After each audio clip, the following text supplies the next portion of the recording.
welcome to the Deep Dive. Today we're digging into a really interesting shift happening right in Washington, D.C. Yeah, it's about secure communication. Exactly. Specifically how practices are changing. We're going to unpack the U.S. House of Representatives' recent decision on, well, a hugely popular messaging app. WhatsApp? WhatsApp, that's the one. Our mission today. Yeah. To break down what this change means, the implications, and maybe what it means for you listening. It's fascinating, isn't it, how quickly these things can sort of ripple out, especially for an app basically everyone uses. Oh, we're ubiquitous. And the House just formally banned it.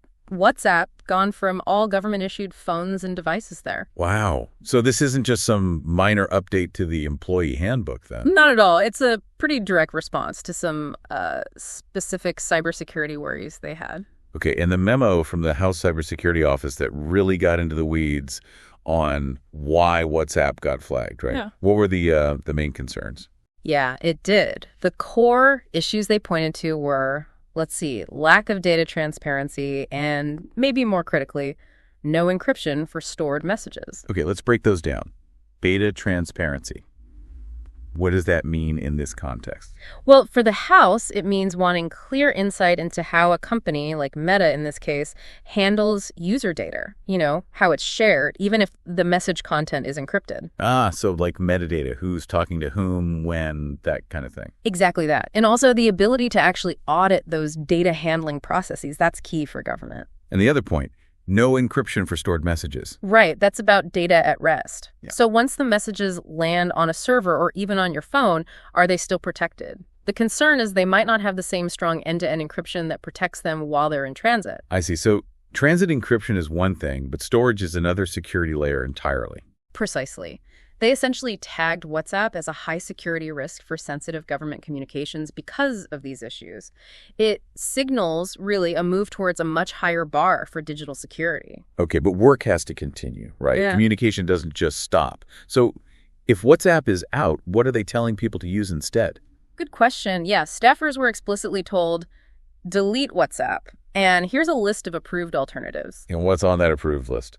It includes things like Signal, Microsoft Teams, Amazon Wicker, and also Apple's iMessage and FaceTime. Quite a mix there. What makes those platforms okay under the new rules? Well, they each offer different strengths. Some, like Signal, are known for really strict end-to-end encryption across the board. Others, maybe like Teams, offer more robust data governance features, which is crucial for big organizations or government. So they all met the House's new, tougher checklist for secure communication. Apparently so. Each one satisfied those stricter criteria in some way. Now, here's where it gets interesting. Because Meta, WhatsApp's parent company, they didn't just accept this, did they? The source says they kind of pushed back. They definitely did. They argued that, hey, WhatsApp does offer end-to-end encryption. They even suggested that some of the apps the House approved might actually be less secure. Ooh, okay.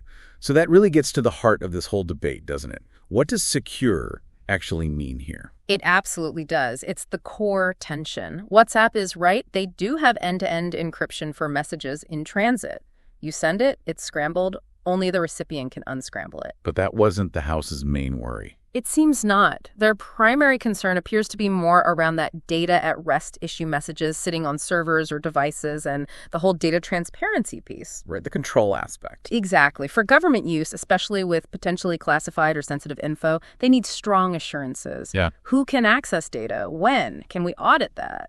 That level of control often isn't the priority for consumer apps, even encrypted ones. And you mentioned this isn't happening in isolation. There's a broader context here. Definitely not in a vacuum. Remember the earlier bans or restrictions on apps like TikTok?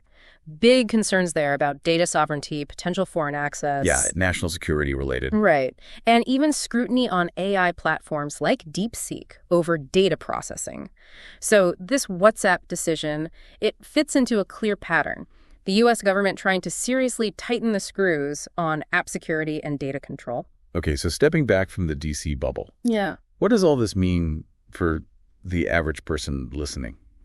For you out there? What's the wider impact? Well, I think for starters, it just highlights a growing caution around data and cybersecurity generally, even for apps we use every day like WhatsApp. It's a signal, maybe? It's definitely a signal. These mainstream tools are facing more scrutiny, especially when sensitive information might be involved. It suggests that maybe just saying we have end-to-end encryption isn't always the whole story, particularly for certain high-stakes uses. Data governance, transparency, those are becoming bigger parts of the conversation. And do you think this could influence the private sector?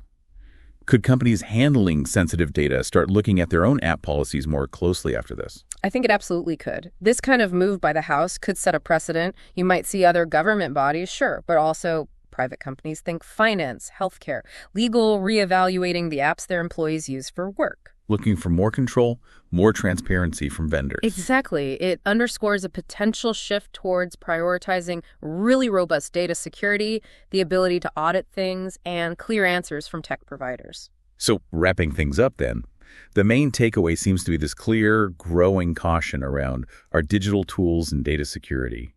The House's move with WhatsApp is a very public example of that trend. It is. And maybe that leaves us with a final question for you, the listener, to think about. Given this increasing scrutiny and these sometimes differing ideas about what secure truly means, what factors should really guide your own choices? What makes you trust an app or platform with your personal chats, your work messages? What's most important to you?